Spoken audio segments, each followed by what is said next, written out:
Generally, when someone hears the term depression, they picture a young man sitting in a corner who's writing deep emotional poetry while he's cutting himself. He's listening to loud, scary music and his fingernails are painted dark black.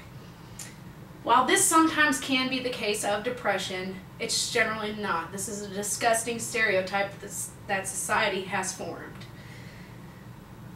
According to WebMD, there are two major types of depression. The first one is major depression, also known as clinical depression.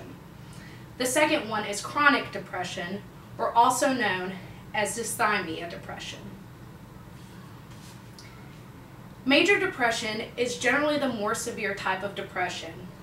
This can interfere with a person's ability to work, study, eat, sleep, and enjoy pleasurable activities. Major depression can last for a very long time and can even be disabling to a person, preventing them from functioning normally, such as having the willpower to get out of bed in the morning and put their clothes on, or to brush their teeth or go to work and school. Another thing about major depression is that while sometimes you may not just have one spell of it, it can reoccur multiple times, or it could not. It really depends on the person. To clearly notice if someone possesses clinical or major depression, you should see severe loss in interest, and that should be present for 2 or more weeks, and it should be present every day for most of the day. This, of course, can last longer than 2 weeks, but 2 weeks is generally the good amount of time to notice it in a person. The next type of depression is chronic depression or dysthymia. It's characterized by long-term depression, which is either 2 years or longer.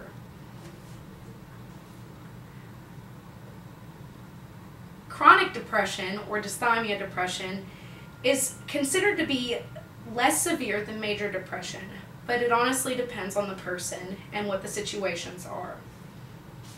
Chronic depression is generally someone who is born with it, or it comes from a family line, and it's generally not circumstantial, while major depression, maybe a family member of yours will die, or you have a terrible relationship breakup or something, and that will cause major depression. That is the biggest difference between chronic and major depression. Once again, it is caused by genes. Lots of family lines do suffer from chronic depression, such as my family. For example, my great-grandmother had depression, my grandmother had depression, my mother still possesses depression, and now it is on to me. And more than likely, my children will all carry the gene of chronic depression. That statistic is also from depressionperception.com. Symptoms of chronic depression include sadness, loss of enjoyments in activities that you once liked, major change in weight, either gaining or losing, fatigue or insomnia, not being able to sleep at night, restless nights where you have so many things running through your head, or just laying in bed at night, not thinking about anything but not being able to sleep. A feeling of worthlessness inside, or hopelessness that this is never going to get better, or that you are not worth anything. There's no reason that you should be doing what you're doing because there's no point. Problems concentrating. Generally, a lot of people who do have depression, especially chronic depression, do possess ADD or ADHD, which is the attention deficit disorder. And the biggest symptom within chronic depression is thoughts of death or suicide, and those are generally very vast in the brain.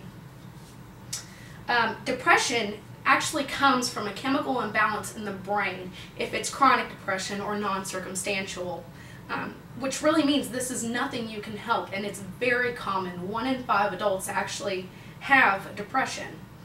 The limbic system, which is the nice green part here in this picture, is what regulates our emotions, and the cerebral cortex, which is the yellow part here in the picture of our brain, is what controls physical motion to emotion. This picture is brought to us by WFPsychology.com.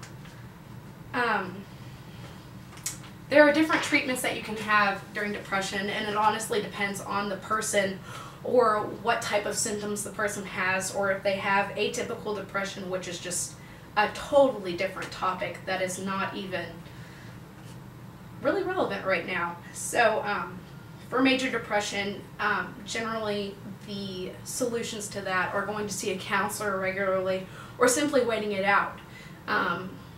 Once again, it only happens for about 2 weeks long, and if you can stick it out for those 2 weeks and it gets better, then you're fine. With chronic depression, once again, it's the chemical imbalance in the brain. You have to have medicine to fix that. It will not fix itself. So generally the best idea for that is to tag team it with going to a counselor and then going to your psychiatrist, who can provide you with medicines to help you feel better. Depression is not a topic to take lightly at all. It affects many people many different ways, and it can even go as far as ending in death or suicide. If you see your friend or a family or a loved one acting differently, look for the signs of depression and try to get them the help they need. Thank you.